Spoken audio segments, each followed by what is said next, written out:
YCP అధినేత YS Jagan ఒక భారీ హామీ అయితే క్యాడర్ కి ఇచ్చేశారు.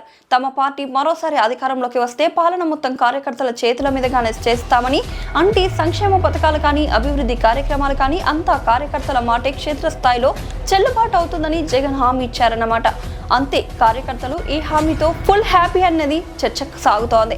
నిజం చెప్పాలి అంటే ఏ పార్టీ అధికారంలోకి వచ్చినా కార్యకర్తలు తమకు తగిన ప్రాధాన్యత దక్కాలని కోరుకుంటారు. అది సహజం కూడా.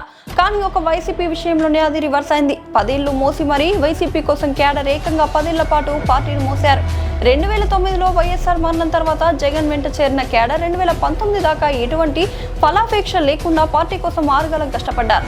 ఈ దశాబ్ద కాలంలో వారు ఎంతో కోల్పోయారు. తమ కాలం, వయస్సు, ధనం అన్ని కూడా పెట్టుబడిగా పెట్టారు. అంతేకాదు, ఉమ్మడి ఏపీలో కాంగ్రెస్ ప్రభుత్వంతో, విభజన ఏపీలో టీడీపీ ప్రభుత్వంతో పోరాడి ఎన్ని ఇబ్బందులు పడాలో అన్ని పడ్డారు. తీరా జగన్ సీఎం అయ్యి వైసీపీ అధికారంలోకి వచ్చాక క్యాడర్ కి ఏమి దక్కిందంటే ఆవేదన, నిరాశ అన్నది అని అంతా తీవ్రమైన మనోవేదనకు గురయ్యారు.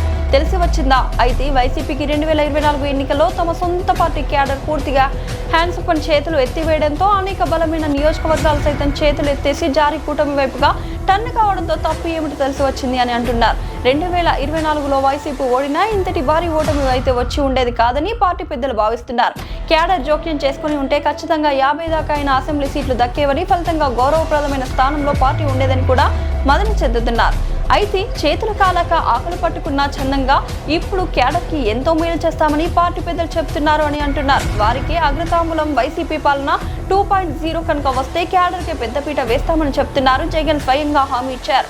అసలు వాస్తవం ఏమిటో గ్రహించారు అని అంటున్నారు. అయితే క్యాడర్ దీని మీద ఎలా ఆలోచిస్తుంది అన్నది కూడా ముఖ్యమని అంటున్నారు. నిజానికి క్యాడర్ అయితే చాలా ఏళ్ళుగా పార్టీలో నిస్తేజంగా ఉంటూ వస్తోంది. పార్టీలో జీవగర్ర లాంటి క్యాడర్ సైలెంట్ గా ఈ రోజుకు పార్టీ పెద్దలకు ఆందోళన కలిగిస్తోంది. ఈ పరిస్థితుల నేపథ్యంలో జగన్ ఇవ్వాల్సింది హామీ కాదని, నేరుగా క్యాడర్ తో భేటీలు పెట్టాలని అంతా సూచిస్తున్నారు. వారితోనే అంతా, ఏ పార్టీకైనా నాయకులు అయితే బయటకు కనిపిస్తారు కానీ అసలైన జవసత్వాలు క్యాడర్ అని అంతా ఒప్పుకునే మాట. అందువల్ల క్యాడర్ విషయంలో మాటల వరకే కాకుండా వారిలో పూర్తి ఆత్మవిశ్వాసం నింపేలా, వారిలో కొత్త ఉత్సాహం పెళ్లుముకేలా అధినాయకత్వం నేరుగా సమావేశాలు నిర్వహించాలని అంతా కోరుతున్నారు. పార్టీ ప్రధాన కార్యాలయంలో నాయకులతో భేటీ చేయడం మంచిదే, కానీ వారితో పాటుగా ప్రతి అసెంబ్లీ నియోజకవర్గం నుంచి కనీసం 100 మంది వరకు కీలకమైన కార్యకర్తలను పిలిచి వారి మనసులో మాటను తెలుసుకోవాల్సి ఉందని సూచనలు వస్తున్నాయి.